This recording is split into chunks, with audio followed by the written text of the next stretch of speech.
Hello प्यारे बच्चों। तो बेटा कैसे हैं आप?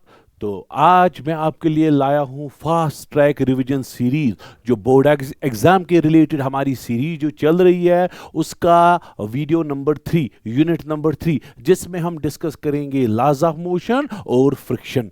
ठीक है प्यारे बच्चों, तो यहाँ पे यूनिट नंबर 3 जो है जिसमें लॉज ऑफ मोशन और फ्रिक्शन डिस्कस करेंगे, ये हमारी टेलीग्राम चैनल जो है वो आप ज्वाइन कर सकते हो। उसमें आपको हम इसी जो वीडियो है इसके जो पीडीएफ नोट्स है वो आपको प्रोवाइड करेंगे।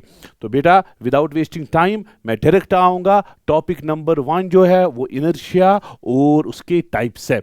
तो क्वेश्चन क्या पूछा जाता है, बोर्ड एग्जाम में अक्सर पूछा जाता है, व्हाट इज इनर्शिया। ठीक है, define and explain 3 different types of inertia. आप सब ने ये ऑलरेडी पढ़ा होगा, बच्चा लोग ऑलरेडी पढ़ा होगा। ये इनर्शिया जो है ये किसको बोलते हैं, किसको बोलते हैं प्यारे बच्चों?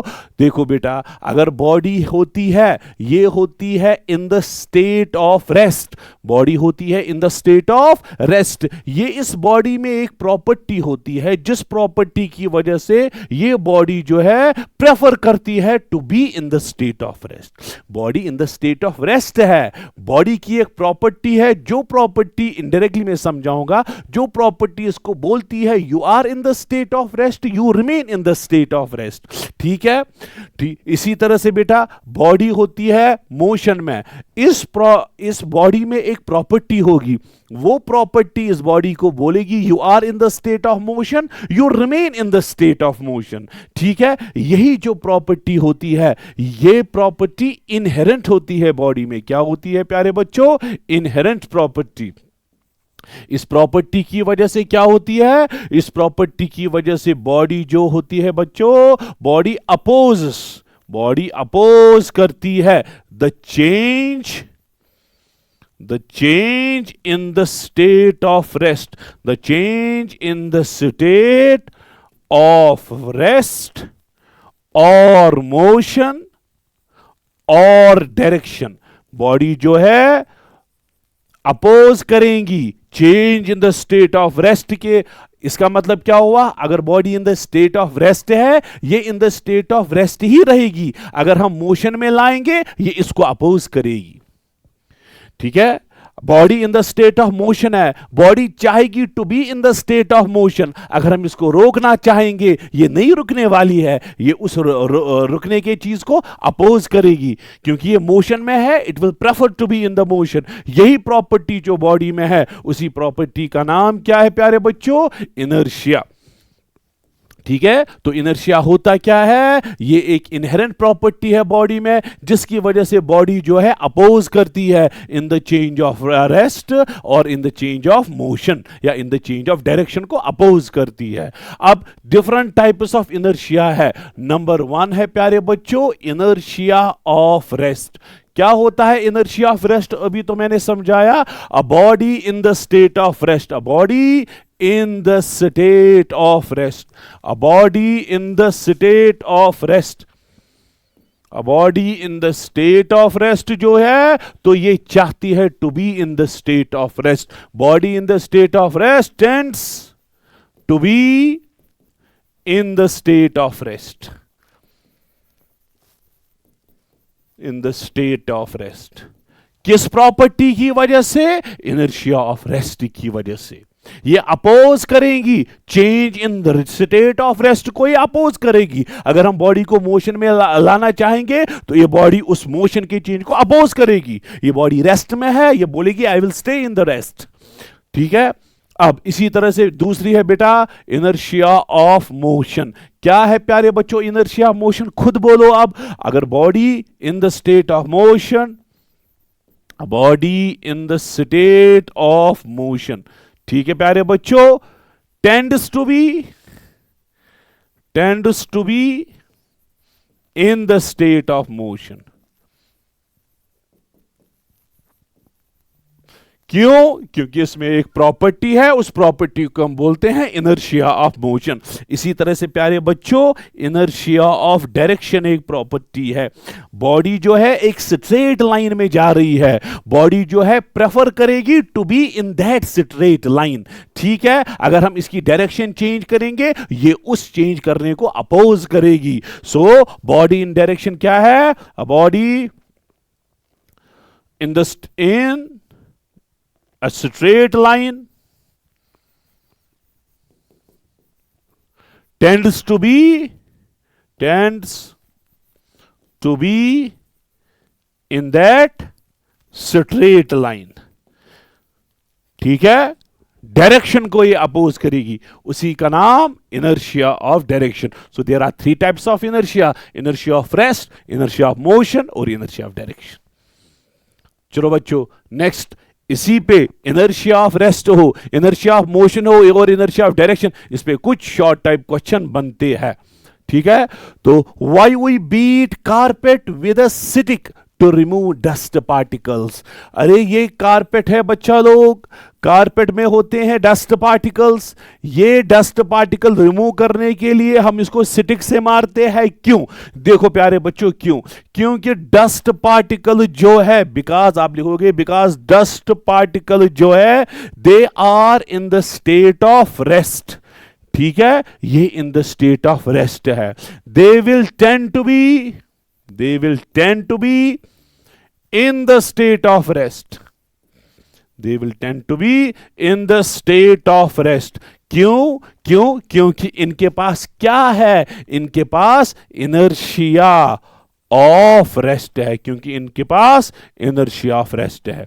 जैसे हमने डस्ट पार्टिकल्स को, जैसे हमने कारपेट को स्टिक से मारा, तो कारपेट जो है प्यारे बच्चों, कारपेट किस में आया? मोशन में आया। कारपेट जो है वो मोशन में आया। लेकिन डस्ट पार्टिकल्स के पास कौन सी प्रॉपर्टी? बट डस्ट पार्टिकल जो है वो in the state of rest थे, उनके पास इनर्शिया ऑफ रेस्ट था। डस्ट पार्टिकल्स चाहेंगे to be in the state of rest.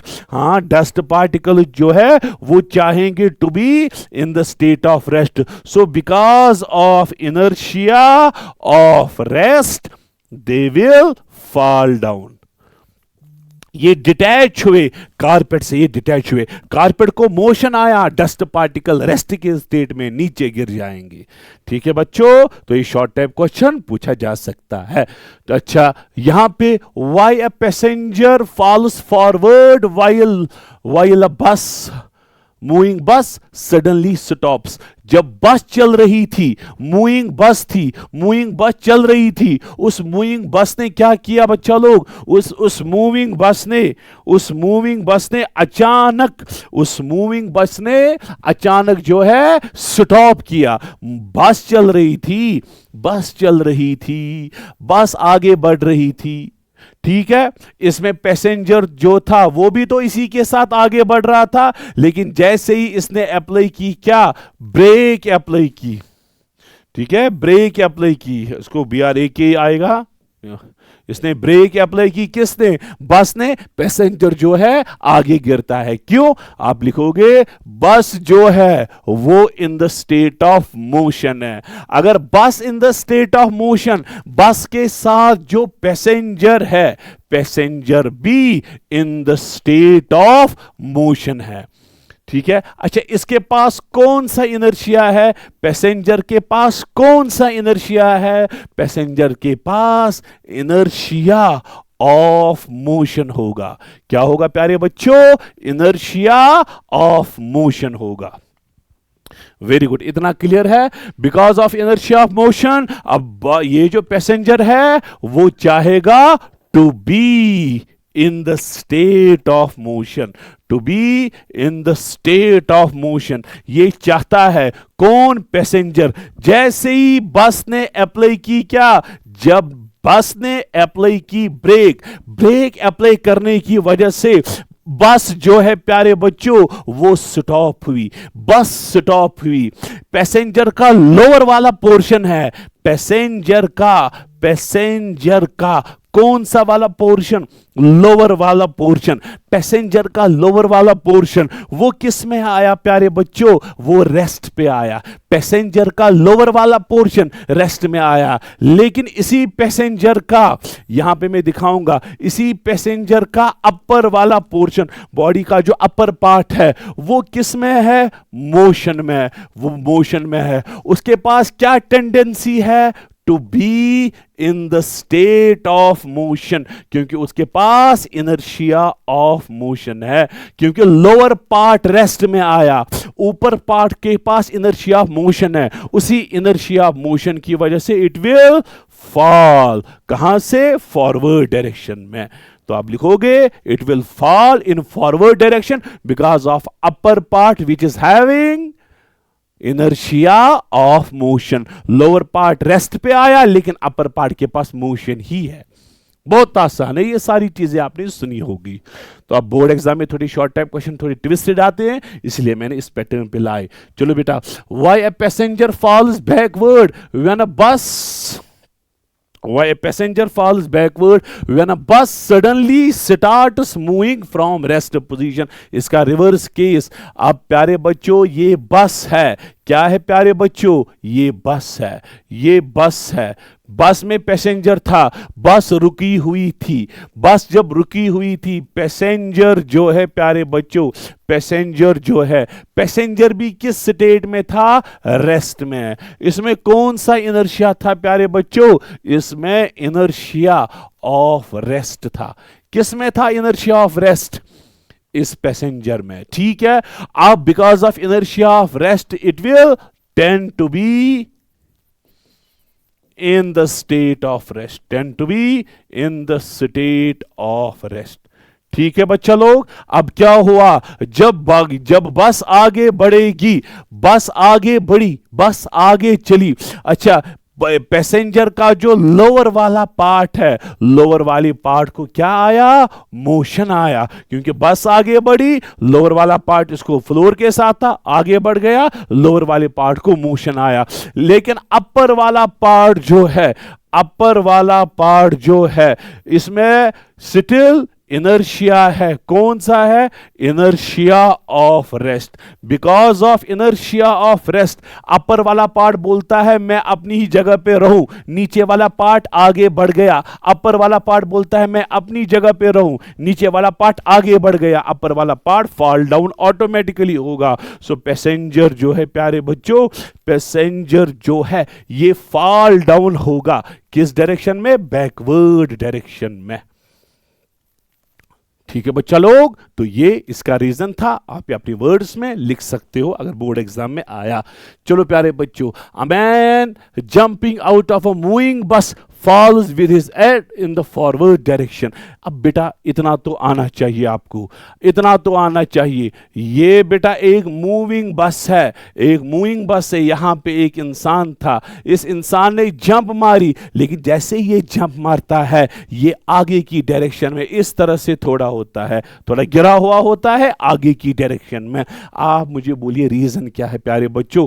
Initially ये बस किस में थी, मोशन में, इंसान भी किस में था, मोशन में। इसमें क्या होगा प्यारे बच्चों, इसमें इनर्शिया ऑफ मोशन होगा।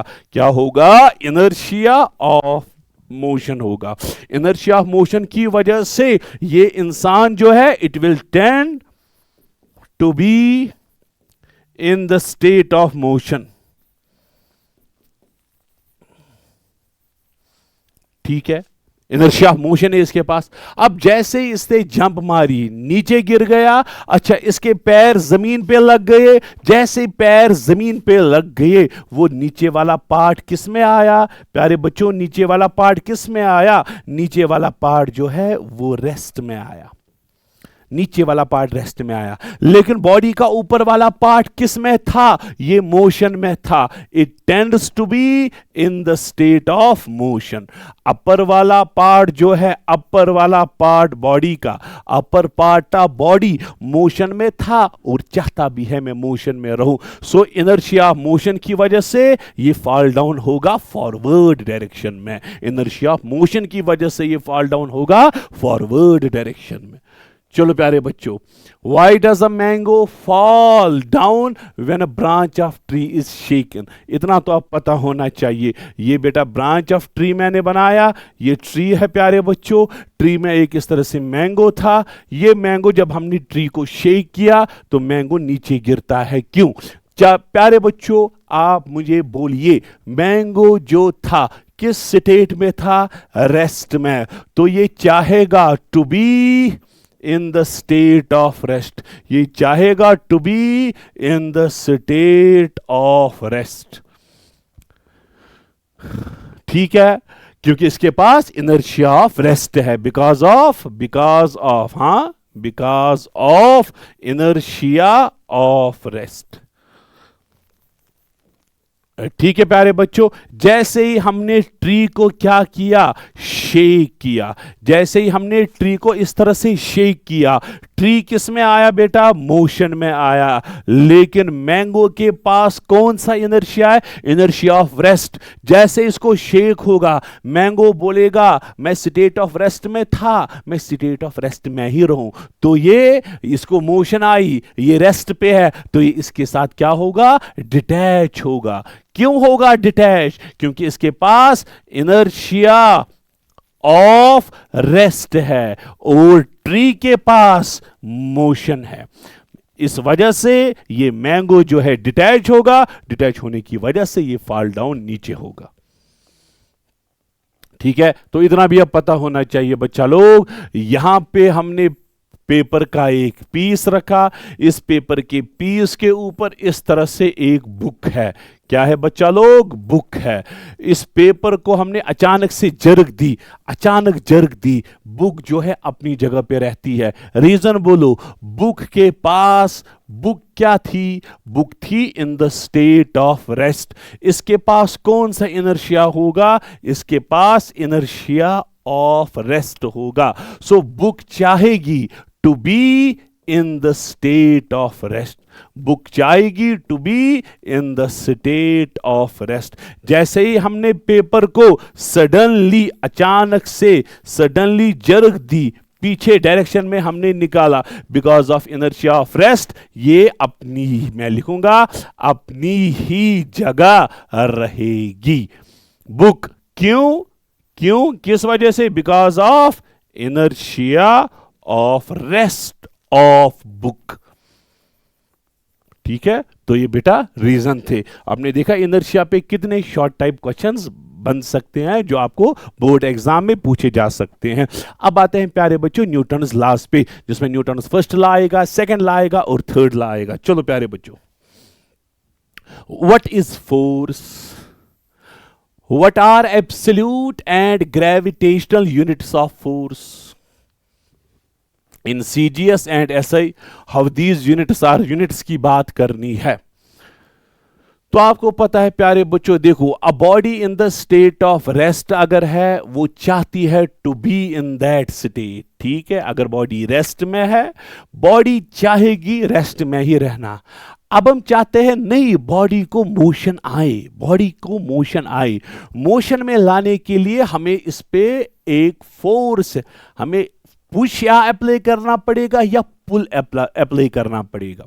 ये पुश हुआ या यहां से बॉडी थी, इसको यहां से पुल अप्लाई करो। या तो मैंने पुश अप्लाई किया या तो मैंने पुल अप्लाई किया, जिसकी वजह से बॉडी रेस्ट में थी, ये मोशन में आएगी या कोशिश करेगी मोशन में आना। नंबर एक चीज, अगर body in the state of motion है बच्चा लोग, बॉडी अब चल रही है, कंटिन्यू चल रही है, मैं चाहता हूं ये बॉडी जो है वो रुक जाए, ये बॉडी रुक जाए, तो मुझे क्या करना पड़ेगा? आगे जा रही है, या तो आगे से इस तरह से फोर्स लगाना पड़ेगा, इस तरह से फोर्स पुश लगाया मैंने, या पीछे से मैं खींचूंगा इसको इन द फॉर्म ऑफ पुल। सो मैंने पुश या पुल अप्लाई किया, जिसकी वजह से बॉडी जो है वो या तो रुकेगी या कोशिश करेगी रुकने की। इसी तरह से अगर बॉडी एक पर्टिकुलर डायरेक्शन में जा रही है, बॉडी एक पर्टिकुलर डायरेक्शन में जा रही है, इस तरह से बॉडी जा रही है एक पर्टिकुलर डायरेक्शन में। मैं चाहता हूं इसकी डायरेक्शन चेंज हो, या तो मैं पुश अप्लाई करूंगा ऊपर से, या तो नीचे से खींचूंगा इन द फॉर्म ऑफ पुल। सो तीनों केसेस में मैंने या तो पुश अप्लाई किया या पुल अप्लाई किया।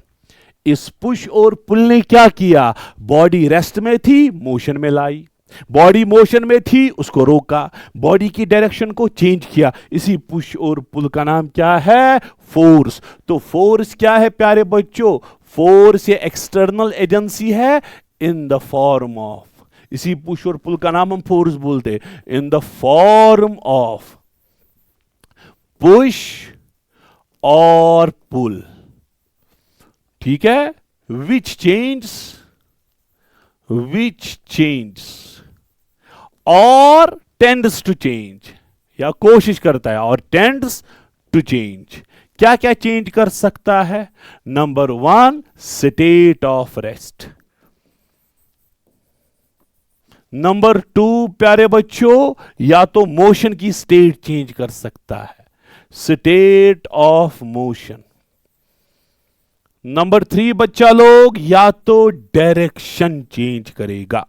ठीक है, या तो स्टेट ऑफ रेस्ट चेंज, या स्टेट ऑफ मोशन चेंज, या डायरेक्शन चेंज। इसी पुश और पुल एक्सटर्नल एजेंसी जो हमने अप्लाई की in the form of push और पुल, इसी का नाम क्या है, इसी का नाम है फोर्स।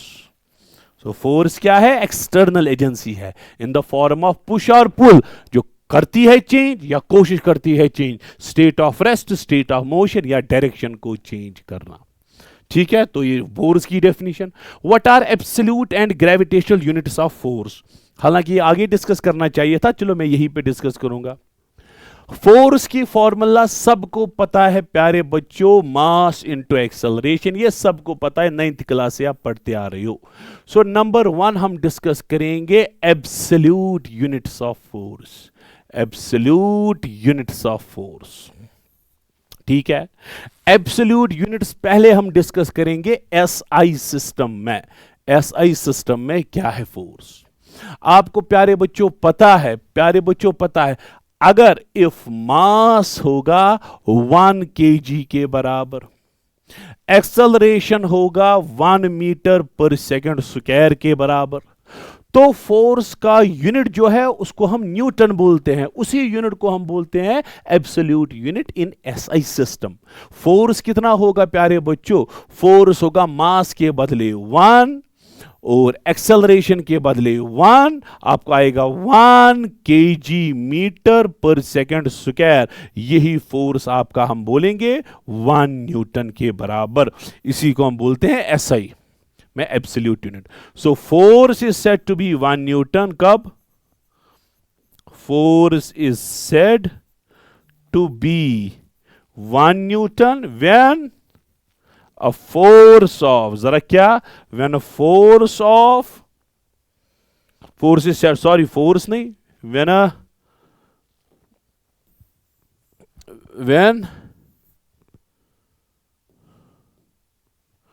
कब बोलते हैं फोर्स को 1 न्यूटन, कब बोलते हैं, is said to be 1 newton when body of mass, when body of mass 1 kg unit kg को एक्सेलरेशन मिलेगी 1 मीटर पर सेकंड स्क्वायर, उस टाइम जो फोर्स होगा उसको हम बोलेंगे 1 न्यूटन के बराबर।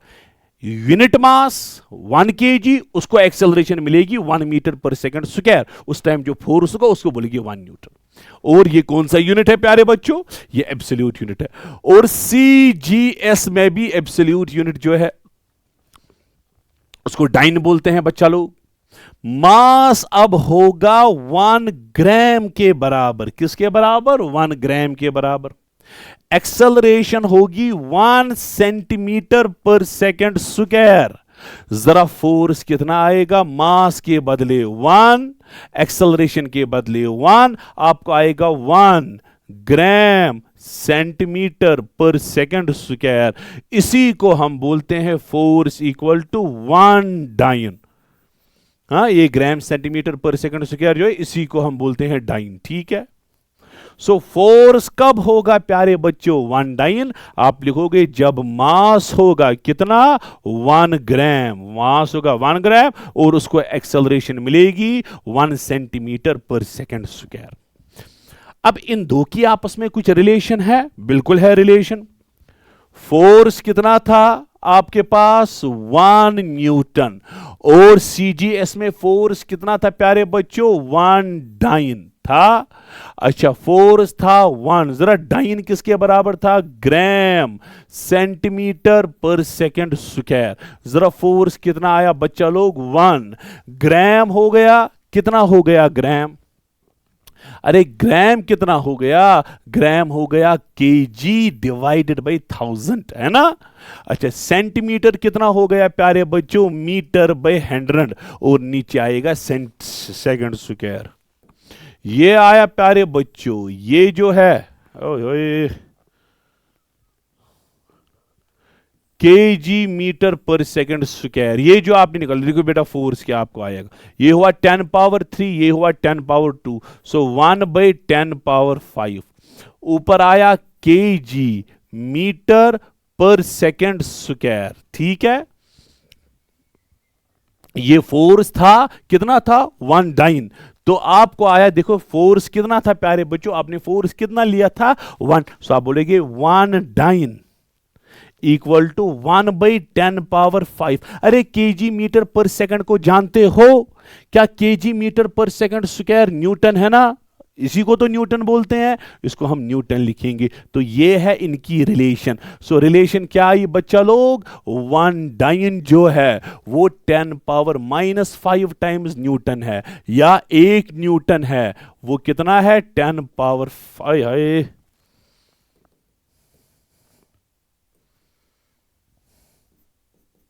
10 पावर 5 डाइन। ये रहा प्यारे बच्चों आपका आंसर। ये हमने डिस्कस किए फोर्स के यूनिट, लेकिन कौन से यूनिट, एब्सोल्यूट यूनिट। अब फोर्स के ग्रेविटेशनल यूनिट्स भी डिस्कस करने हैं। अरे रे बाबा, gravitational units of force, gravitational units of force, force के ग्रेविटेशनल यूनिट्स क्या है। नंबर 1 एसआई सिस्टम की बात करेंगे। फोर्स की फॉर्मूला प्यारे बच्चों मास इनटू एक्सेलरेशन, ठीक है। अगर मास होगा प्यारे बच्चों 1 केजी के बराबर और एक्सेलरेशन होगी equal to acceleration due to gravity, acceleration होगी क्योंकि ग्रेविटेशनल यूनिट डिस्कस करने हैं, वो हुआ 9.8 मीटर पर सेकंड स्क्वायर, ठीक है। 4 जो होगा उसका जो यूनिट होगा उसको हम बोलेंगे एसआई का किलोग्राम फोर्स। तो फोर्स जो है मास के बराबर क्या लिखोगे प्यारे बच्चों 1 केजी, हाँ। एक्सेलरेशन के बदले क्या लिखोगे प्यारे बच्चों 9.8 मीटर पर सेकंड स्क्वायर। सो फोर्स आएगा प्यारे बच्चों 9.8 केजी मीटर पर सेकंड स्क्वायर। इसको हम बोलते हैं प्यारे बच्चों 1 केजी फोर्स भी बोलते हैं।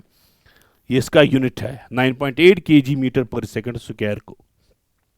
अच्छा केजी मीटर पर सेकंड स्क्वायर क्या न्यूटन है ना, ये तो न्यूटन है, इसका मतलब है फोर्स होगा 1 kilogram force, 1 kilogram force 9.8 Newton के बराबर। सो ये वाला फोर्स जो है इसका जो यूनिट है 9.8 केजी मीटर पर, इसको बोलते हैं 1 केजीएफ। सो हम लिख सकते हैं 1 केजीएफ जो है वो होगा 9.8 न्यूटन के बराबर। ये आया प्यारे बच्चों, आया। तो आप इसकी डेफिनेशन लिख सकते हो, force is said to be 1 kgf force हम तब बोलेंगे ग्रेविटेशनल यूनिट्स में जब मास होगा 1 kg and it undergoes acceleration due to gravity small g के बराबर होगा। इसी तरह से प्यारे बच्चों CGS में आप बोलो CGS यूनिट, मास अगर होगा प्यारे बच्चों 1 ग्राम के बराबर और एक्सेलरेशन होगी 9.8 मीटर को कन्वर्ट करो वो 980 सेंटीमीटर पर सेकंड स्क्वायर होगी। तो 4 जो होगा प्यारे बच्चों 1 ग्राम फोर्स होगा।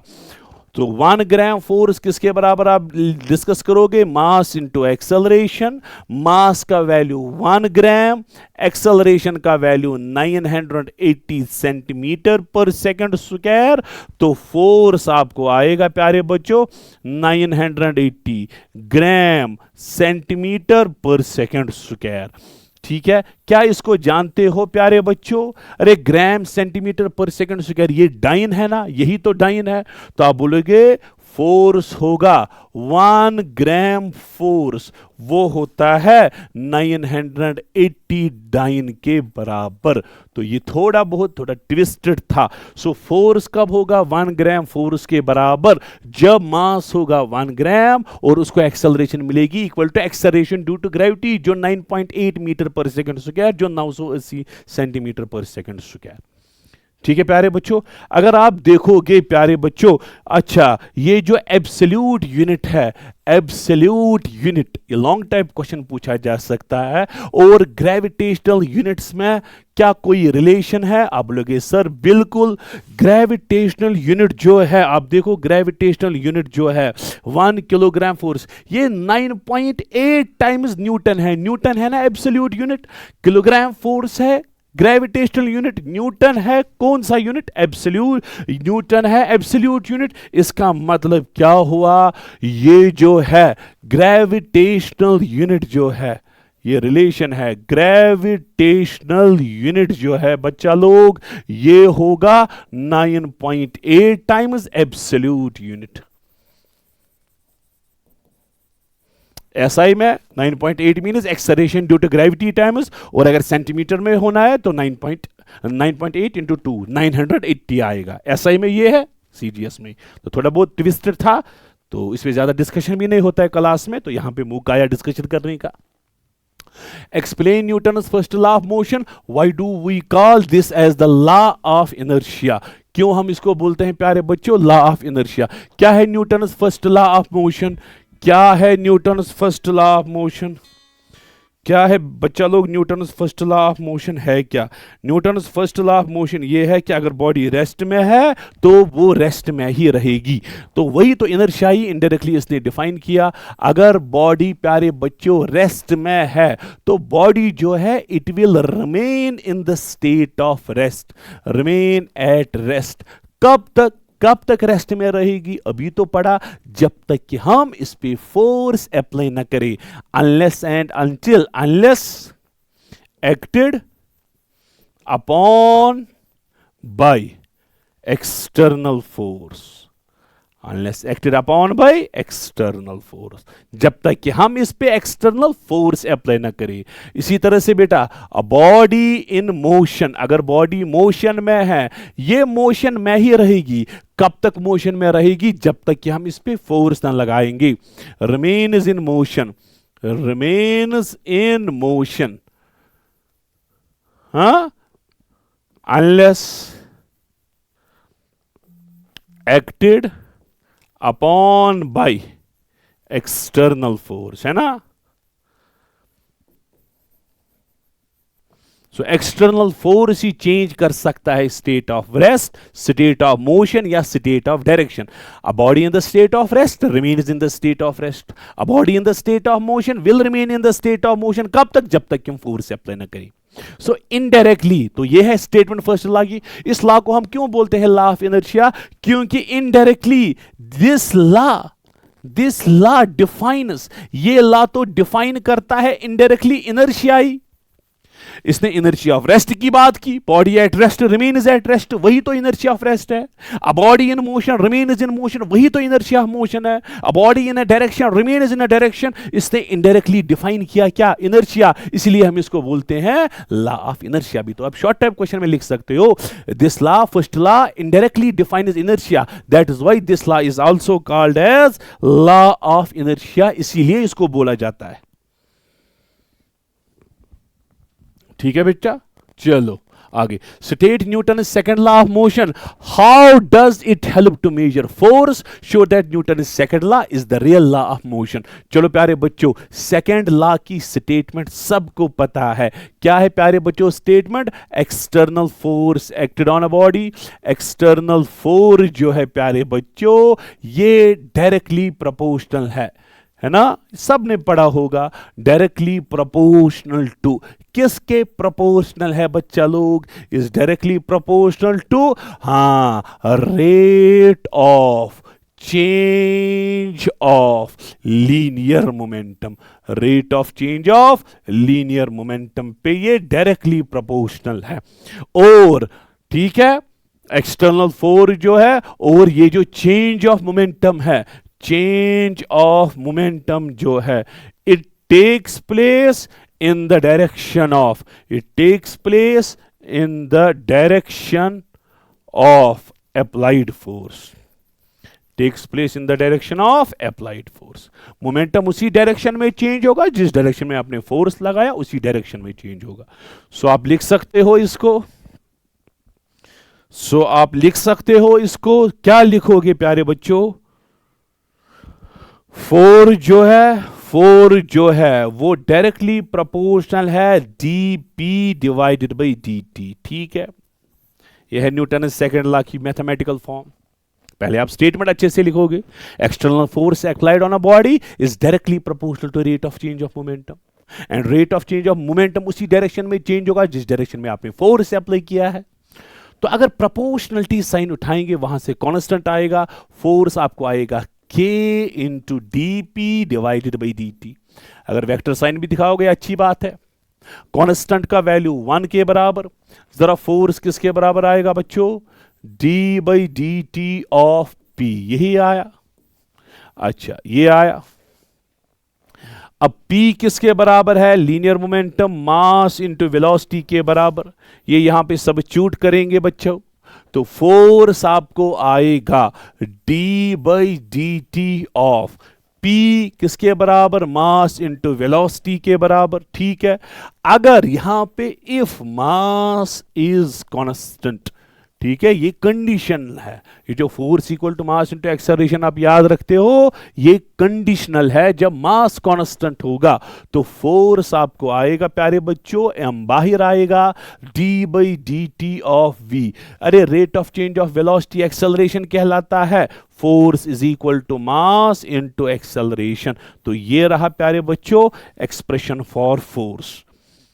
ठीक है, तो how does it help to measure force? Force की एक्सप्रेशन निकली। Show that Newton second law is the real law, हमें दिखाना है न्यूटन सेकंड लॉ जो है, सेकंड लॉ जो है यही है रियल लॉ।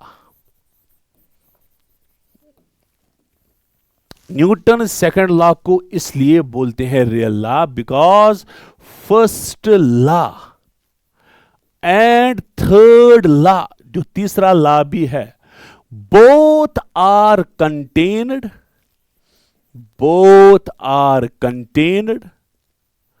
इन सेकेंड लॉ। सेकेंड लॉ में ये दोनों लॉ प्रेजेंट है।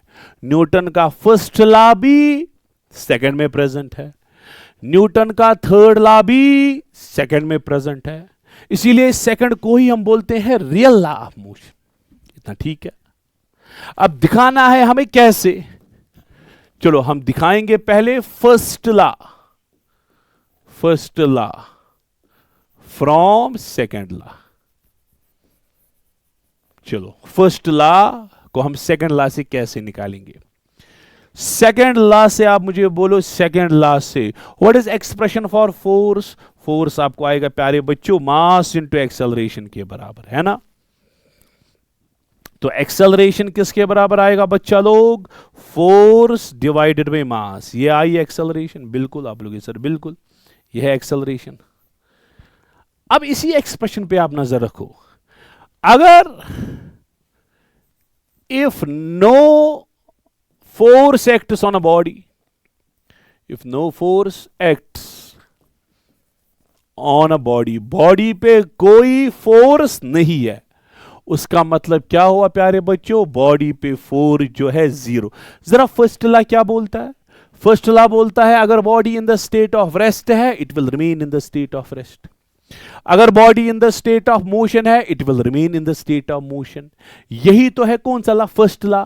इसका मतलब है अगर हम फोर्स अप्लाई न करेंगे unless and until acted bye external force, जब फोर्स लगाएंगे तो body in the state of rest जो होगी वो मोशन में आएगी, अगर फोर्स लगाएंगे तो अगर मोशन में होगी तो रेस्ट में आएगी। इसका मतलब यही हुआ अगर हमने फोर्स अप्लाई नहीं किया, अगर हमने फोर्स अप्लाई, अगर बॉडी रेस्ट में है तो रेस्ट में ही रहेगी, अगर बॉडी यूनिफॉर्म मोशन में है तो यूनिफॉर्म मोशन में ही रहेगी, अगर हमने फोर्स अप्लाई नहीं किया। तो अगर no force F equal to 0, जरा एक्सेलरेशन का वैल्यू आपको आएगा 0 के बराबर। इसका मतलब एक्सेलरेशन कब 0 होगी, एक्सेलरेशन दो सिचुएशंस में 0 होगी, अगर body in the state of rest हो या in the state of uniform motion हो, यूनिफॉर्म मोशन हो। अरे इसका मतलब क्या हुआ प्यारे बच्चों, अगर हमने एक्सटर्नल फोर्स नहीं लगाया, अगर हमने एक्सटर्नल फोर्स नहीं लगाया, it means if no external force is applied, if no external force is applied, इसका मतलब है अगर हमने फोर्स अप्लाई नहीं किया, a body at rest remains at rest, इसीलिए तो एक्सेलरेशन 0 है, remains at rest, ठीक है, क्योंकि उसकी एक्सेलरेशन 0 है ऊपर। अच्छा, अगर हमने एक्सटर्नल फोर्स अप्लाई नहीं किया, इसका मतलब है अ body in uniform motion remains in uniform motion, remains in uniform motion, है ना, यूनिफॉर्म मोशन, क्योंकि एक्सेलरेशन 0 के बराबर। अरे ये कौन सा law, body at rest remains at rest, body in uniform motion remains in uniform motion, अगर फोर्स अप्लाई न किया जाए, यही तो है न्यूटन्स फर्स्ट लॉ, तो यही है। सो फर्स्ट लॉ हमें कहां से मिला, इस वाली एक्सप्रेशन से। ये एक्सप्रेशन आपने कहां से लाई, न्यूटन सेकंड लॉ से। So first law is contained in second law. चलो प्यारे बच्चों, अब उसके बाद Newton third law, third law है ना, थर्ड लॉ वो भी कंटेन्ड है किसमें, सेकंड लॉ में वो कंटेन्ड है। क्या है न्यूटन थर्ड लॉ, एक्शन और रिएक्शन जो है equal in magnitude opposite in direction. अगर यहां पे एक बॉडी है बच्चा लोग, बॉडी नंबर ए, दूसरी बॉडी है बॉडी नंबर बी, ए ने बी पे फोर्स लगाया, चलो नाम रखो, नाम से कुछ फर्क नहीं पड़ता है, कहीं पे एफ ए बी होगा एफ बी ए होगा, कोई मसला नहीं है, सीधे समझो ए ने बी पे फोर्स लगाया, चलो सीधे आप नाम रखो एफ ए बी, यानी ए ने बी पे फोर्स लगाया। मैक्सिमम बुक्स पे बी ए होगा, उससे आपको अक्सर कंफ्यूजन होता है, सो मैंने इसीलिए थोड़ी टर्म चेंज की। और बी ने वापस इस पे फोर्स लगाया F B A, what is F B A, B ने ए पे फोर्स लगाया। सो न्यूटन थर्ड लॉ बोलता है एफ ए बी जो है बच्चा लोग वो एफ बी ए के बराबर और माइनस साइन होगी। यही तो है न्यूटन थर्ड लॉ, ये हमें प्रूव करना है न्यूटन सेकंड लॉ से। चलो प्यारे बच्चों, अब आते हैं न्यूटन सेकंड लॉ क्या बोलता है, डेफिनेशन, फोर्स की डेफिनेशन है rate of change of linear momentum. यही तो फोर्स की बेसिक डेफिनेशन है, ये कहां से निकली, न्यूटन सेकंड लॉ से। चलो बेट, अब बॉडी ए की बात करो, बॉडी ए की बात करो, बॉडी ए पे ये आपने ए बॉडी बनाई, ये ए बॉडी है, ए बॉडी पे आपने फोर्स लगाया, इस तरह से ए बॉडी पे फोर्स है, एफ बी ए है फोर्स ऑन बॉडी बी, है ना। चलो बेटा, इसका मोमेंटम हम मानेंगे P1 के बराबर, ठीक है। फोर्स की expression as per Newton second law आपको आएगा, फोर्स जो है एफ बी ए वो आपको आएगा D by D T of P1, ठीक है। Force equal to rate of change of linear momentum, ये तो सिंपल है। इसी तरह से बॉडी नंबर बी ले लो, बॉडी नंबर बी पे यहां से फोर्स आया एफ ए बी, आया ना, इसका मोमेंटम रखो P2। So F A B जो है बच्चा लोग वो आपको आएगा D by D T of P2 के बराबर आया। So we have got F A B, we have got F B A. चलो अब हम दोनों को ऐड कर सकते हैं, इन दो इक्वेशंस को आप ऐड करो, जरा क्या आएगा बच्चा लोग, F B A plus F A B, ठीक है, आपको आएगा D by D T of, जरा किसके बराबर, P one plus D by D T of P two, यही है ना, यही तो है, ठीक है, P1 और P2। जरा एफ बी ए जो है इसको हम प्लस करेंगे एफ ए बी, दोनों में क्या कॉमन निकलेगा, डी बाई डी टी आएगा, क्योंकि ये एडिशन रूल लगेगा डिफरेंशिएशन का। P1 प्लस P2, अरे P1 प्लस P2 क्या है बच्चा लोग, P1 प्लस P2 जो है ये मोमेंटम है सिस्टम का, क्योंकि सिस्टम में दो पार्टिकल्स है, दो बॉडीज है, ए बॉडी और बी बॉडी, ए का मोमेंटम P1, बी का मोमेंटम P2, सो दोनों का मोमेंटम ऐड करके मोमेंटम ऑफ सिस्टम बन जाएगा। So F B A plus F A B आपको आएगा D by D T of momentum of system, है ना। अच्छा, अरे D by D T of momentum ये तो फोर्स होता है, ये एक्सटर्नल फोर्स ऑन सिस्टम होगा। So F B A plus F A B, है ना, ये है rate of change of linear momentum, ही तो फोर्स है, लेकिन ये फोर्स है सिस्टम पे। अगर आप देखोगे प्यारे बच्चों, डायग्राम भी देखोगे, डायग्राम में हमने कहीं पे सिस्टम पे एक्सटर्नल फोर्स अप्लाई नहीं किया, आइसोलेटेड सिस्टम है, एक ने दूसरे पे फोर्स, दूसरे ने तीसरे पे, लेकिन पूरे सिस्टम पे कोई एक्सटर्नल फोर्स नहीं है। फॉर आइसोलेटेड सिस्टम में लिखूंगा यहां पे, फॉर आइसोलेटेड सिस्टम, जिस सिस्टम पे हमने एक्सटर्नल फोर्स ना लगाया, फोर्स ऑन सिस्टम बोलो बच्चों किसके बराबर है, जीरो के बराबर। सो आपको आएगा F A B plus F B A किसके बराबर, जीरो, इसको ट्रांसफर यहां करो। सो आपको आएगा, क्या आएगा प्यारे बच्चों, एफ ए बी जो है वो माइनस एफ बी ए के बराबर है। तो ये रहा आपका आंसर। ये कौन सा लॉ है, ये न्यूटन्स थर्ड लॉ है। कहां से आपने लगाया, यहां से आपने लिया न्यूटन सेकंड लॉ से। सो थर्ड लॉ भी किसी में प्रेजेंट है, सेकंड लॉ में। तो सेकंड लॉ को ही हम बोलते हैं रियल लॉ ऑफ मोशन। चलो बेटा, स्टेट न्यूटन्स थर्ड लॉ, ठीक है, और इसी के साथ है एक्शन एंड रिएक्शन अगर इक्वल है और अपोजिट है तो वो कैंसिल क्यों नहीं होते हैं, ये भी reasoning based short type question पूछा जा सकता है। थर्ड लॉ की स्टेटमेंट मुझे लगता है बच्चे बच्चे को याद है। हाँ, इन एन इंटरेक्शन जब होगा बिटवीन टू बॉडीज का, एक बॉडी दूसरी बॉडी पे जो फोर्स लगाएगी उसको हम बोलेंगे एक्शन, ठीक है, दूसरी बॉडी जो पहली बॉडी पे वापस फोर्स लगाएगी that is called as the reaction, ठीक है। इक्वल एंड अपोजिट रिएक्शन हम बोलेंगे। F12 जो है वो F21 के बराबर और अपोजिट है। टू एवरी एक्शन, जो आप बचपन से पढ़ते आ रहे हो, to every action there is equal and opposite reaction, ये है न्यूटन्स थर्ड लॉ की स्टेटमेंट जो आप बचपन से पढ़ते आ रहे हो। लेकिन इसमें एक चीज है, ये दो एक्शन और रिएक्शन आपस में कैंसिल क्यों नहीं होते हैं।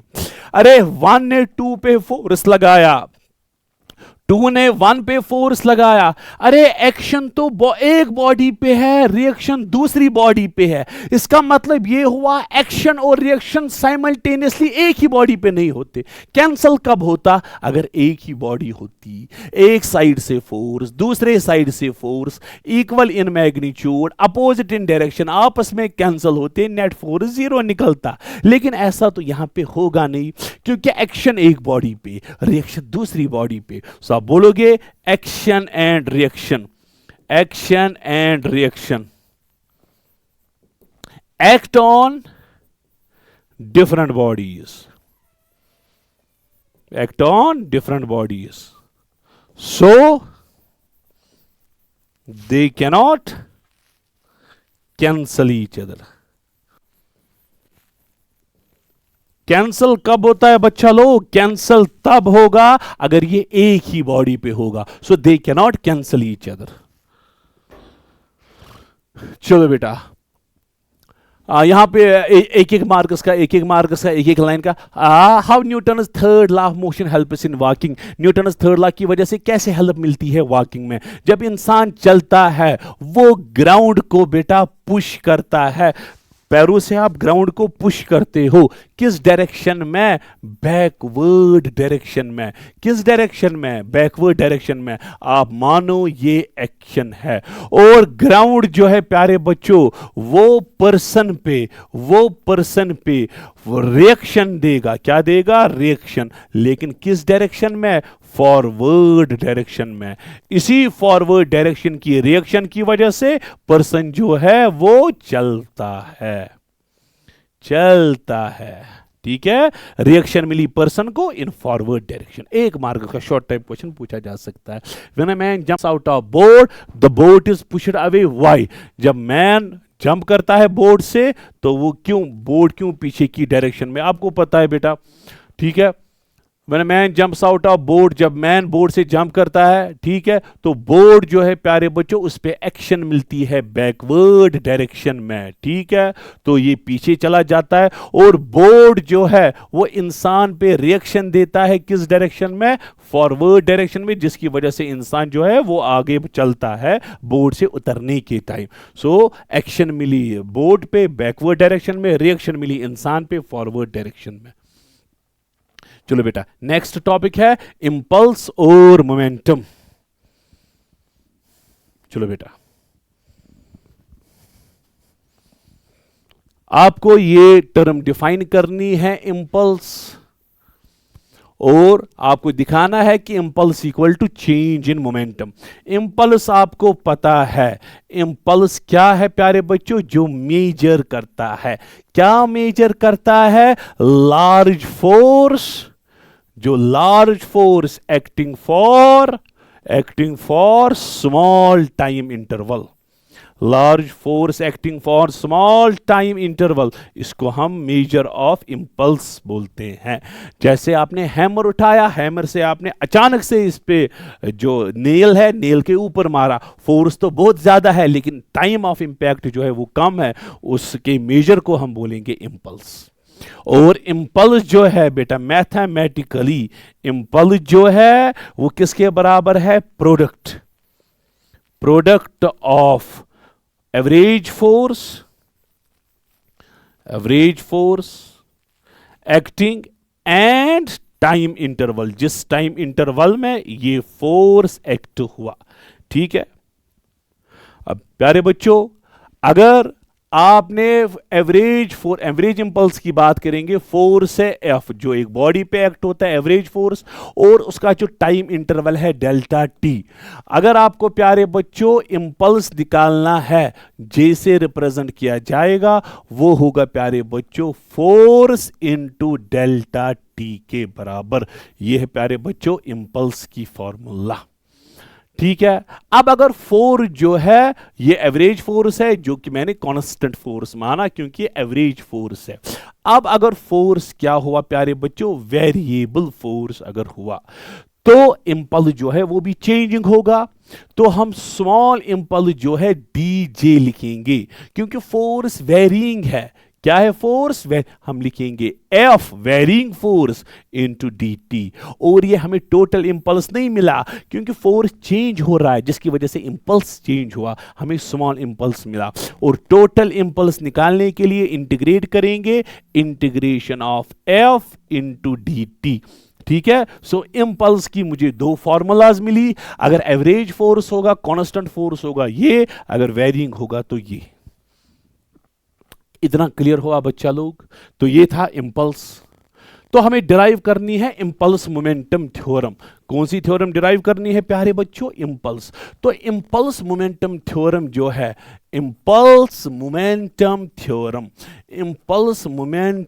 थ्योरम जो है प्यारे बच्चों, ये थ्योरम क्या स्टेट करती है? ये थ्योरम हमें बोलती है इंपल्स जो है is equal to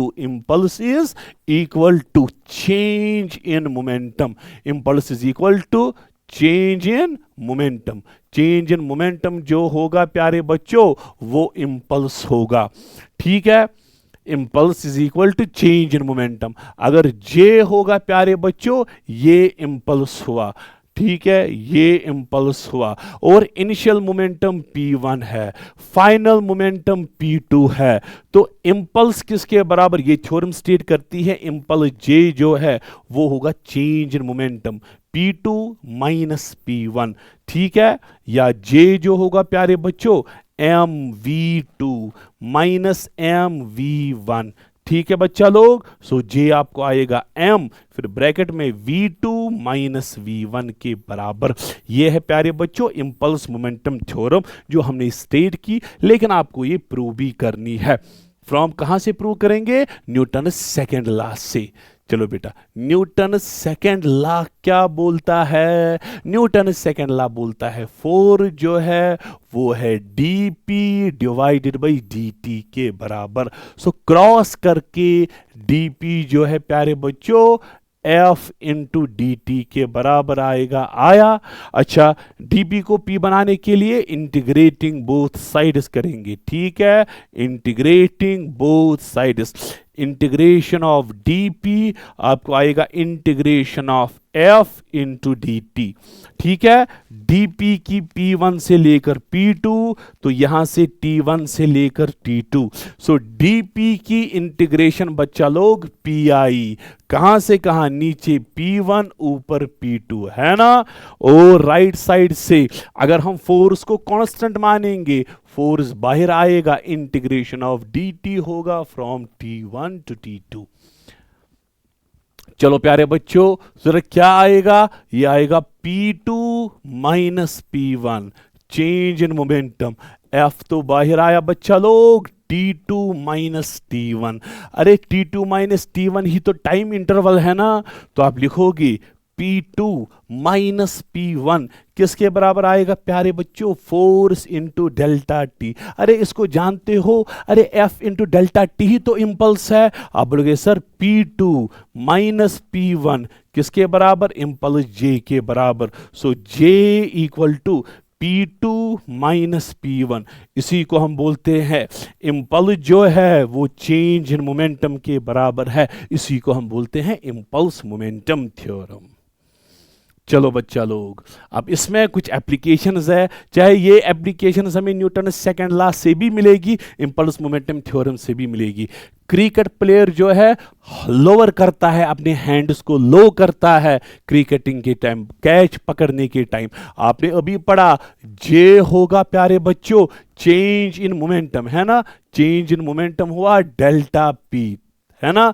अच्छा, जे किसके बराबर प्यारे बच्चों, फोर्स इंटू डेल्टा टी आपको आया, डेल्टा पी के बराबर, है ना। अच्छा, आप बोलिए फोर्स किसके बराबर प्यारे बच्चों, डेल्टा पी। ये कोई नया नहीं है, तो खामखा इंपल्स मोमेंटम थ्योरम से, ये तो न्यूटन सेकंड लॉ भी है।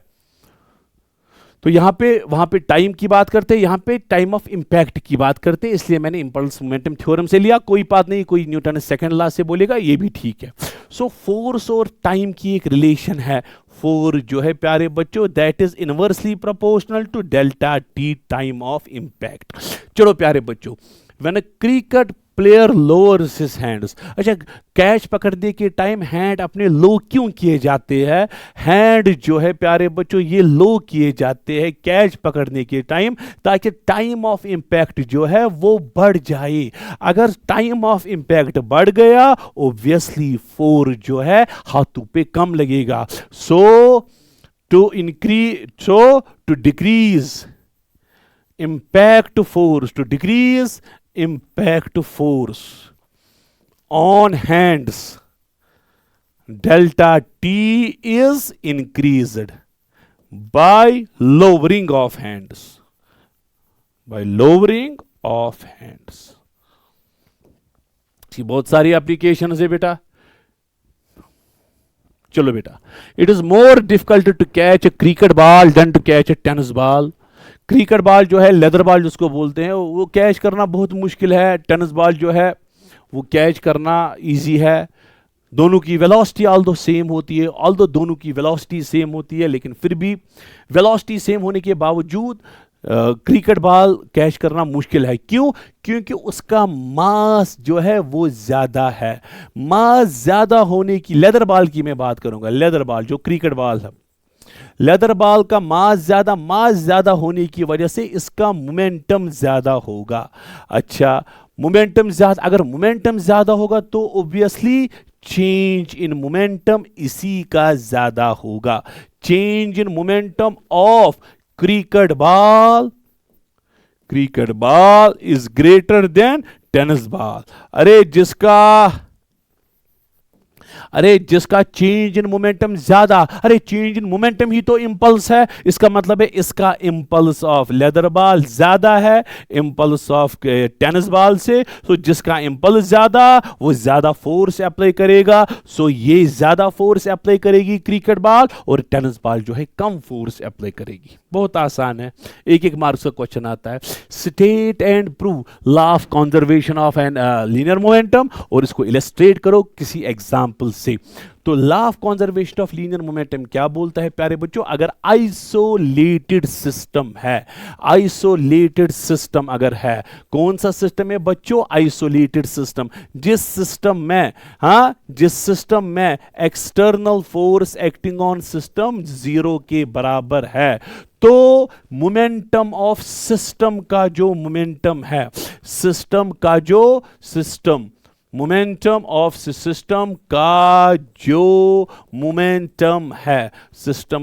मोमेंटम है वो क्या रहेगा? कॉन्जर्व मतलब यहां पे जितना इनिशियल मोमेंटम उतना ही फाइनल मोमेंटम, लेकिन किसका? बॉडीज का नहीं, सिस्टम का। और वो भी कब? जब एक्सटर्नल फोर्स जीरो के बराबर।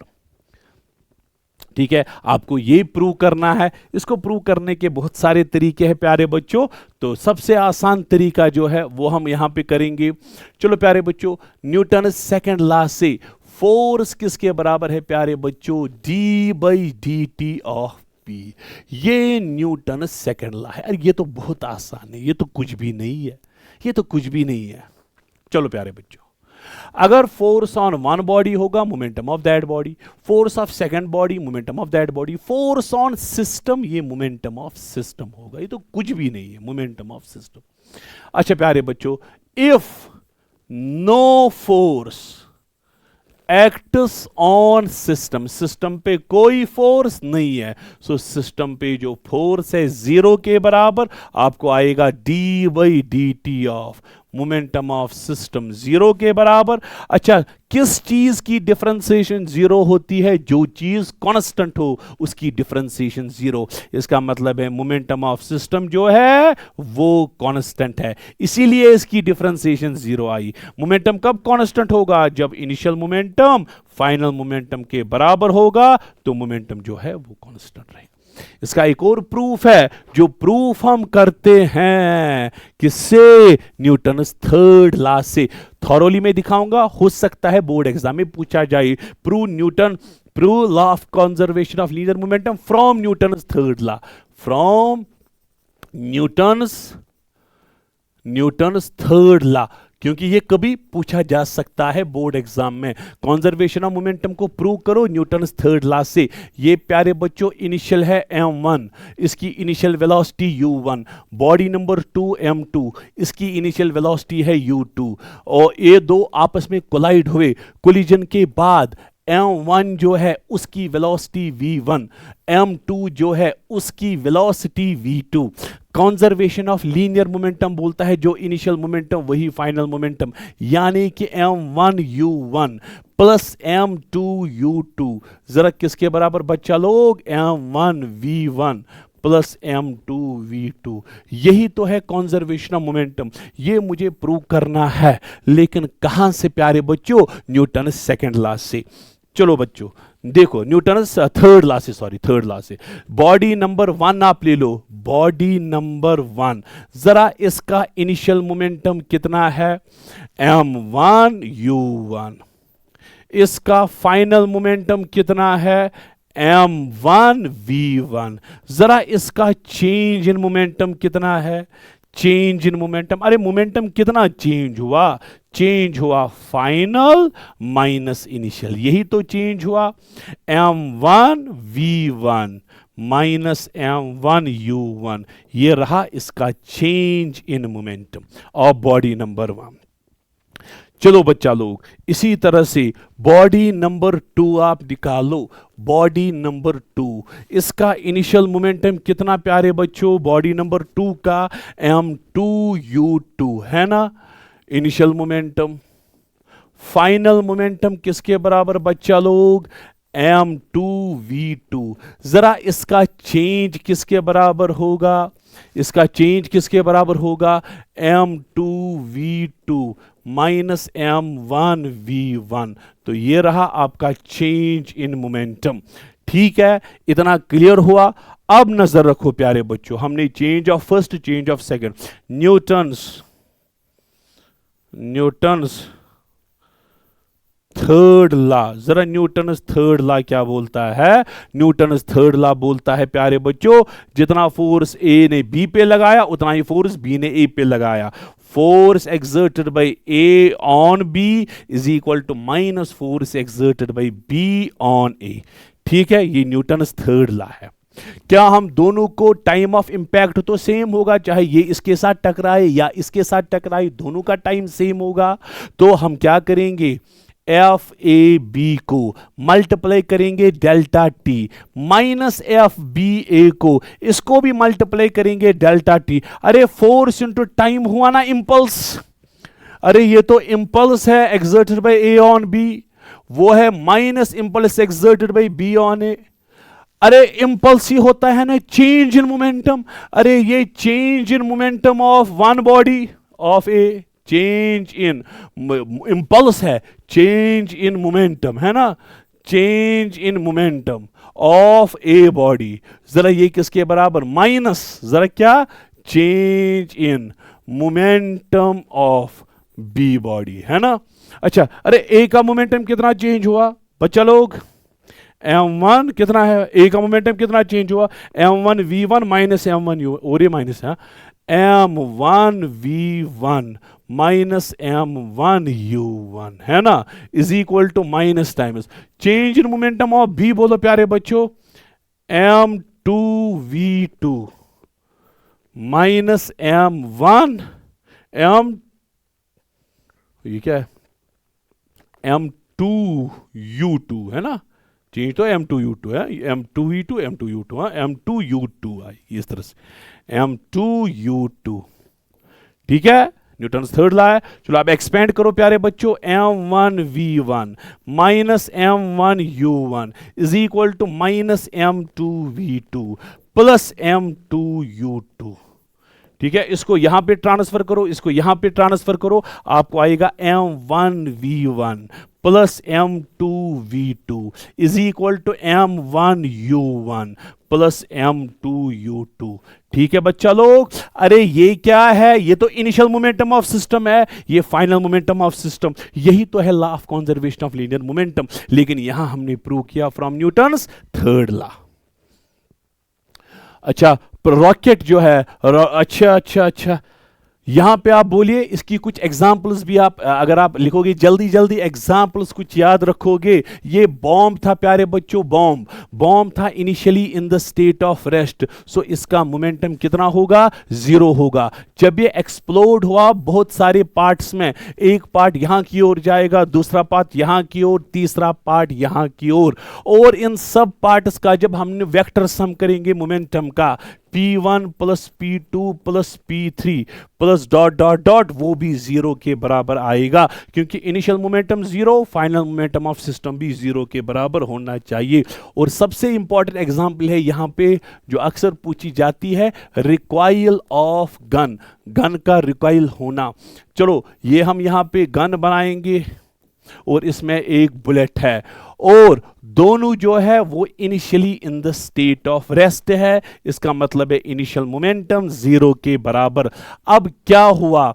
बुलेट जो है, बुलेट आगे निकलेगा, MBVB, mass of bullet, velocity of bullet, जिसकी वजह से गन जो है वो रिकॉइल होता है बैकवर्ड डायरेक्शन में। मास ऑफ गन हम रखेंगे mg के बराबर, वेलोसिटी ऑफ रिकॉइल हम vg के बराबर रखेंगे। What is final momentum of system? अगर अभी आपको पता नहीं है किस डायरेक्शन में ये रिकॉइल होगा, फिलहाल आप फिर साइन कन्वेंशन यूज करो ही मत। अगर पता है फिर पहले ही माइनस यूज करो। सो बेटर है आप साइन कन्वेंशन यूज करो ही मत, इसको ऑटोमेटिकली माइनस निकलेगा। तो फाइनल मोमेंटम ऑफ सिस्टम आप बोलोगे MBVB प्लस MGVG, हालांकि यहां पे माइनस होना चाहिए क्योंकि आप बोलोगे सर हमें पता ही नहीं है रिकॉइल किस डायरेक्शन में होगा, मैंने फिलहाल प्लस लिया। फाइनल मोमेंटम ऑफ सिस्टम ये है initial momentum of system. So law of conservation of linear momentum के हिसाब से जितना इनिशियल मोमेंटम उतना ही फाइनल मोमेंटम।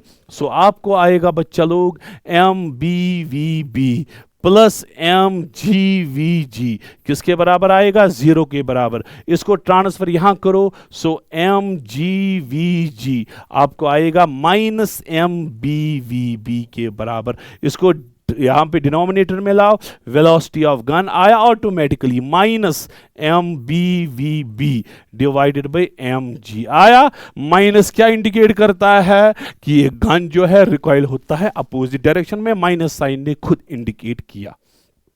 चलो, और रॉकेट जो है किस प्रिंसिपल पे वर्क करता है? एक मार्क्स का क्वेश्चन, एक line, it works on law of conservation of linear momentum पे। Law of conservation of linear momentum पे ये वर्क करता है। ठीक है, अब बॉम्ब एक्सप्लोड्स, बॉम्ब जो है रेस्ट पे था मीडियर में, अचानक से ये एक्सप्लोड हुआ। अच्छा, what is it's initial momentum? 0 के बराबर। तो दो इक्वल फ्रेगमेंट्स में ये दो हिस्से हुए, इसको what is the direction of motion? क्या डायरेक्शन ऑफ मोशन इनकी होगी? इनकी मोशन अपोजिट होगी। क्यों? इनिशियल मोमेंटम ऑफ सिस्टम किसके बराबर? 0 के बराबर। फाइनल भी किसके बराबर आना चाहिए? 0 के बराबर। वो तब पॉसिबल है जब इसका भी मोमेंटम p, इसका भी momentum p equal in magnitude, opposite in direction, तो फाइनल मोमेंटम ऑटोमेटिकली 0 बन जाएगा। सो इन दो के मोमेंटा इक्वल एंड अपोजिट होने चाहिए, अपोजिट डायरेक्शन में ये जाने चाहिए। तो यहां पे हेवी गन जो है, जब बुलेट निकलता है गन से, गन रिकॉइल होता है बैकवर्ड में, लेकिन गन की रिकॉइल वेलोसिटी कम होती है। क्यों? अभी आपने निकाली मास of gun into velocity of gun, अभी आपने निकाला माइनस MBVB, यही तो था velocity of recoil of gun. जरा प्यारे बच्चों किसके बराबर आएगा? माइनस MBVB, और नीचे आया प्यारे बच्चों mg के बराबर। ये है वेलोसिटी ऑफ गन, ये है मास ऑफ गन। बुलेट का मास कम, बुलेट का मास कम, वेलोसिटी ऑफ बुलेट तो ज्यादा है, वो छोड़ो, इसकी बात करेंगे मास ऑफ गन। गन का मास ज्यादा होता है जिसकी वजह से गन की वेलोसिटी कम होगी। आप बोलोगे वेलोसिटी ऑफ गन जो है that is inversely proportional to mass of gun. Mass of gun जो है वो बहुत ही लार्ज होता है जिसकी वजह से velocity of recoil of gun वो बहुत ही कम होगी। ठीक है बच्चा लोग?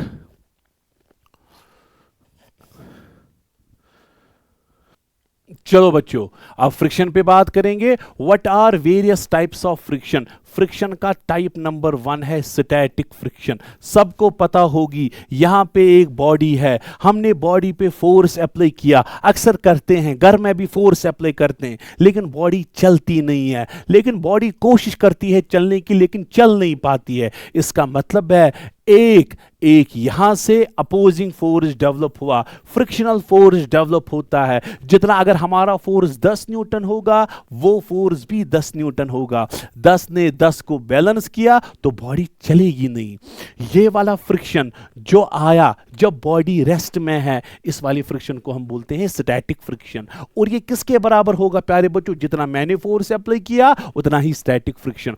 तो स्टैटिक फ्रिक्शन कब आता है? When body is at rest but tends to move over another, but tends to move, कोशिश करती है चलने की। हम फोर्स अप्लाई करते हैं, उस वजह से जो फ्रिक्शन आता है उसका नाम स्टैटिक फ्रिक्शन। क्या स्टैटिक फ्रिक्शन की कोई फॉर्मूला है? नहीं नहीं, स्टैटिक फ्रिक्शन जो है सिंपली होता है अप्लाइड फोर्स के बराबर। ठीक है, तो ये इसको माइनस साइन आएगी, जितना फोर्स मैंने अप्लाई किया उतना ही स्टैटिक फ्रिक्शन। और दूसरा फ्रिक्शन होता है प्यारे बच्चों, आप देखो यहां पे एक बॉडी है, मैं आपको बोलूंगा प्यारे बच्चों बॉडी रेस्ट में रहेगी, लेकिन इसका कोई लिमिट होगा जिस लिमिट तक ये रेस्ट में रहेगी। फॉर एग्जांपल मैं आपको बोलूंगा इस बॉडी के लिए 50 न्यूटन जो है वहां तक बॉडी रेस्ट में रहेगी। आपने 10 न्यूटन लगाया, वहां से भी 10 न्यूटन होगा, बैलेंस हुआ। आपने 35 न्यूटन लगाया, वहां से भी 35 न्यूटन बैलेंस। आपने 50 लगाया, अब जब आपने 50 लगाया, बॉडी तो अभी रेस्ट में ही है, लेकिन body is about to start motion, about to start motion. ठीक है, जब बॉडी अबाउट टू स्टार्ट है, जो फोर्स आपने अप्लाई किया उस टाइम जो फ्रिक्शन आता है उसको हम बोलते हैं लिमिटिंग फ्रिक्शन। सो लिमिटिंग फ्रिक्शन कब आता है बेटा? When applied force is increased, applied force मैंने बढ़ाया, applied force is increased and body is about to start, about to start। उस टाइम जो फ्रिक्शन आता है उसी फ्रिक्शन को हम बोलते हैं लिमिटिंग फ्रिक्शन। क्या बोलते हैं प्यारे बच्चों? Limiting friction.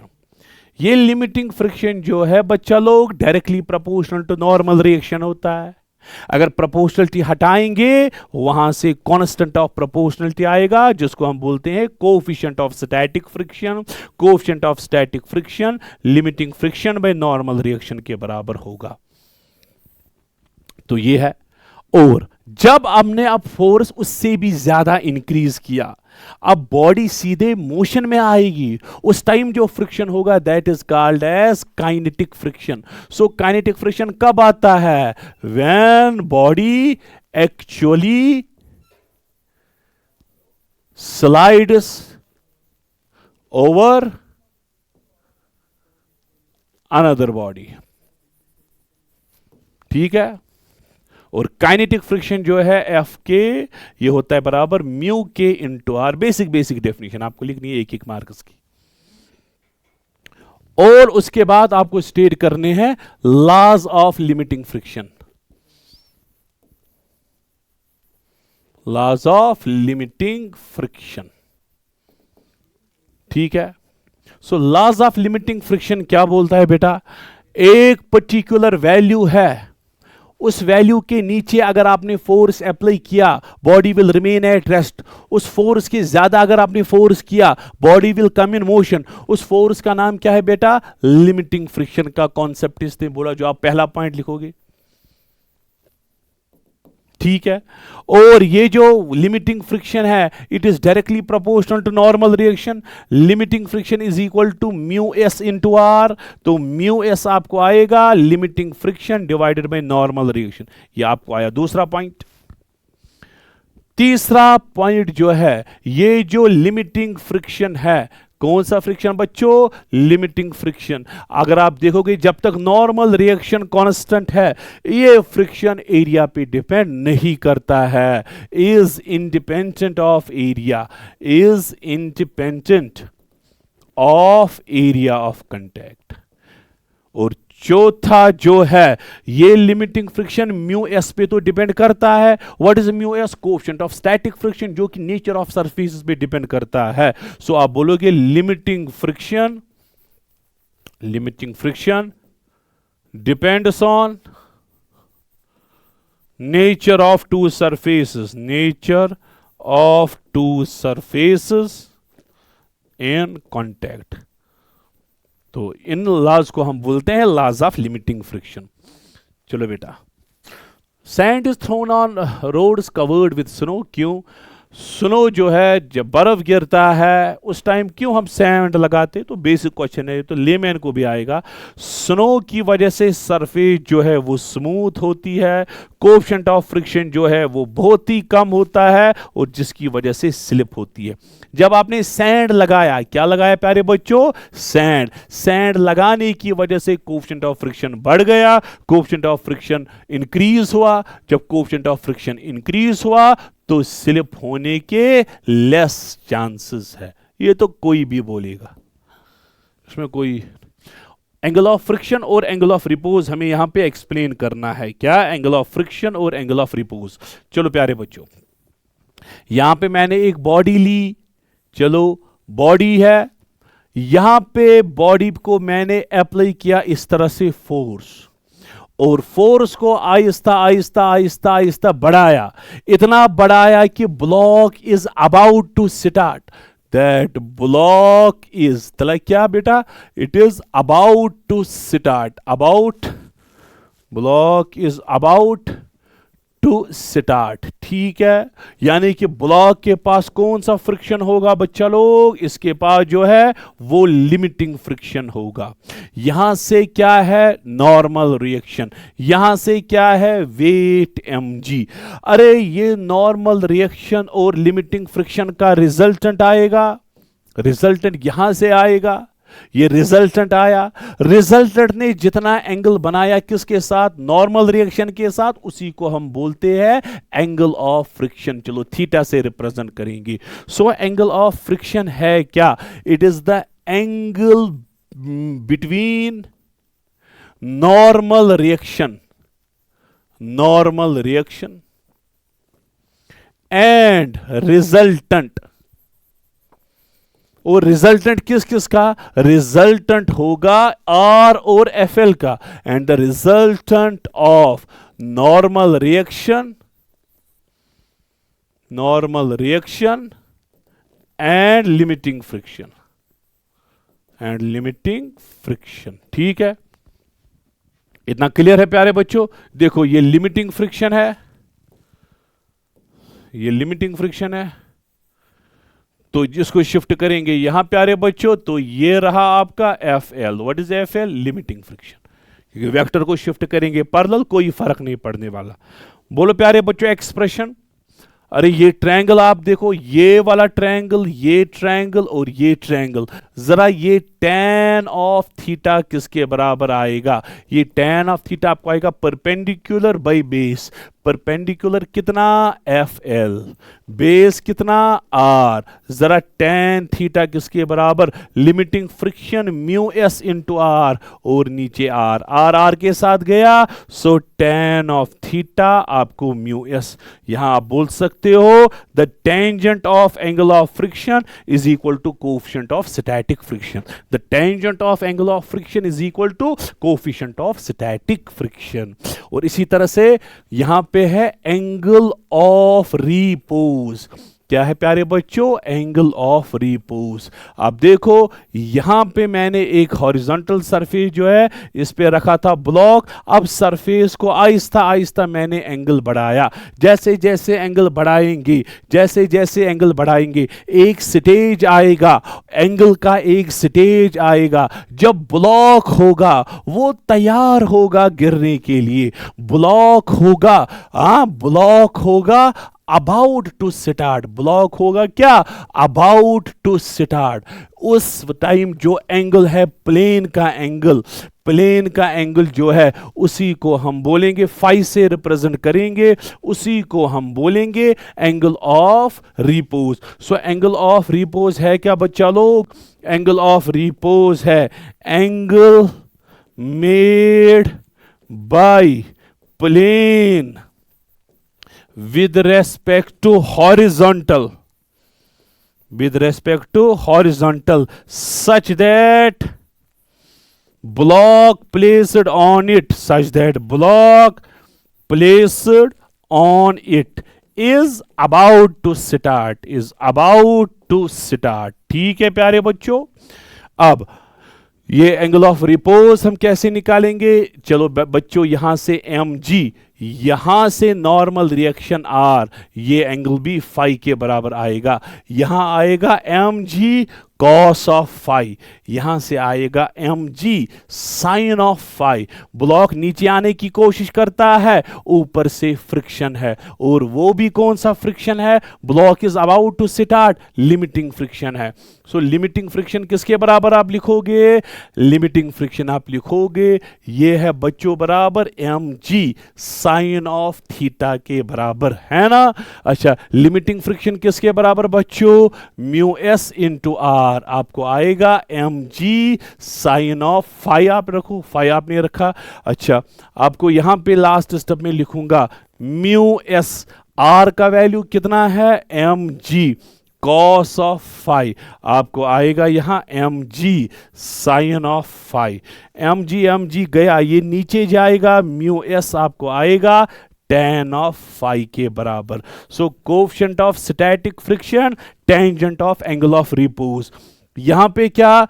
Static friction at tangent of angle of friction, mu S tan theta, वहां पे म्यू एस टैन फाई। अरे म्यू एस आपको पहले केस में टैन ऑफ थीटा निकला। थीटा क्या है प्यारे बच्चों? एंगल ऑफ फ्रिक्शन, ये पहले केस में निकला। और म्यू एस इस बारी आपको निकला टैन ऑफ फाई। फाई क्या है? Angle of repose. क्या हम दोनों को बैलेंस कर सकते हैं? आपको आएगा टैन थीटा और टैन फाई बराबर, टैन टैन गया, थीटा इक्वल टू फाई के बराबर। ये आपका आंसर है। इसका मतलब है angle of repose he angle of friction होता है।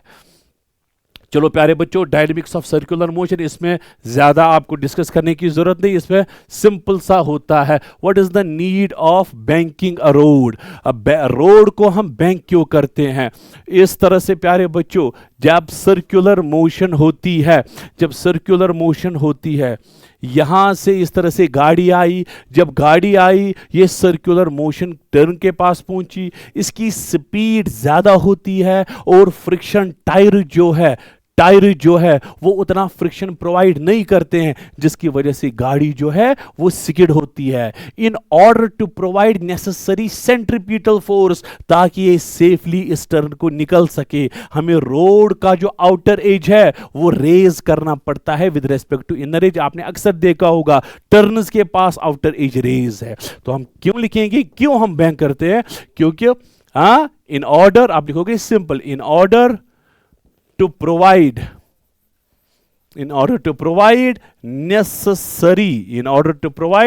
necessary centripetal force, ठीक है, so that व्हीकल जो है वो सेफली टर्न के पास हो सकते, सेफली टर्न के पास जो है वो पास हो सके। तो आउटर एज जो है, outer edge is raised, outer edge किसका? रोड का। Outer edge of road is raised with respect to inner edge, outer edge of road is raised with respect to inner edge. इसी process को हम बोलते हैं banking of roads. तो आपको इसके लिए एक्सप्रेशन डिराइव करनी है, वैसे जरूरत तो नहीं थी, फिर भी अगर आप डिराइव करोगे कोई इशू नहीं है। इस तरह से रोड का आउटर एज आपने रेज किया with respect to inner edge, ये रहा प्यारे बच्चों थीटा। तो इस पे इसके ऊपर एक व्हीकल जा रहा था, तो ये व्हीकल जा रहा था, तो क्या आएगा प्यारे बच्चों? यहां आपको आएगा mg, है ना, mg। यहां से आया प्यारे बच्चों आपको नॉर्मल रिएक्शन n, ठीक है। अगर ये एंगल थीटा आपको पता है, यहां से ये एंगल थीटा होता है, इसको हमने इस तरह से n का यहां से थीटा होगा या होगा n cos थीटा, और इसको इस तरह से सर्कल को निकलना था, ठीक है, सर्कल को निकलना था। तो टुवर्ड सेंटर ऑफ सर्कल तो यहां से है। अब देखो रेज होने की वजह से इसको एक कंपोनेंट अंदर की ओर मिला, अगर रेज नहीं होगा तो कोई कंपोनेंट अंदर की ओर नहीं मिलेगा, तो ये सिकिड हो जाएगा। यही सेंट्रीपिटल जो है फोर्स जो है वो यही कंपोनेंट प्रोवाइड करता है। अगर रेज नहीं होता तो कोई कंपोनेंट यहां से नहीं होता, तो सिकिड होने की चांसेस ज्यादा है। तो n cos theta normal reaction यहां से है प्यारे बच्चों n sin of theta toward centre of circle. Centre of circle की ओर कौन सा फोर्स होता है? Centripetal force. इसका मतलब हुआ प्यारे बच्चों, इसका मतलब हुआ ये जो एन कॉस ऑफ थीटा है ये mg के बराबर है। ठीक है, ये रोड का आउटर एज रेज हुआ है। और टुवर्ड सेंटर ऑफ सर्कल कौन सा फोर्स? N sine theta. अरे वही तो सेंट्रीपिटल फोर्स है। इसका मतलब है एन साइन थीटा जो है बच्चा लोग, वही सेंट्रीपिटल फोर्स। क्या हम दोनों को डिवाइड कर सकते हैं? N sine theta divided by N cos theta किसके बराबर आएगा? Centripetal force by mg। N N के साथ गया sine theta by cos theta, tan theta centripetal force mv square by r और नीचे mg, mm गया। सो टेन थीटा आपको आएगा v square by R G के बराबर। ठीक है, तो यहां से आप, अगर आपको निकालना है सेफ वेलोसिटी निकालनी है, वेलोसिटी आप निकालोगे under root of tan theta R G. इतनी वेलोसिटी अगर आप रखोगे तो स्वीक लिखा होता है, हाईवेज के पास लिखा होता है, साइड में बोर्ड होता है, इसकी सेफ स्पीड इतनी है। अगर वो सेफ स्पीड उससे ज़्यादा निकलेगी तो स्किड होने की चांसेस ज़्यादा है। तो इसी के साथ हमारा ये जो लॉज ऑफ मोशन है, फ्रिक्शन है, वो डायनेमिक्स ऑफ सर्कुलर मोशन में इतना ही डिस्कस करना था। इसी के साथ हमारा ये कंक्लूड हो गया।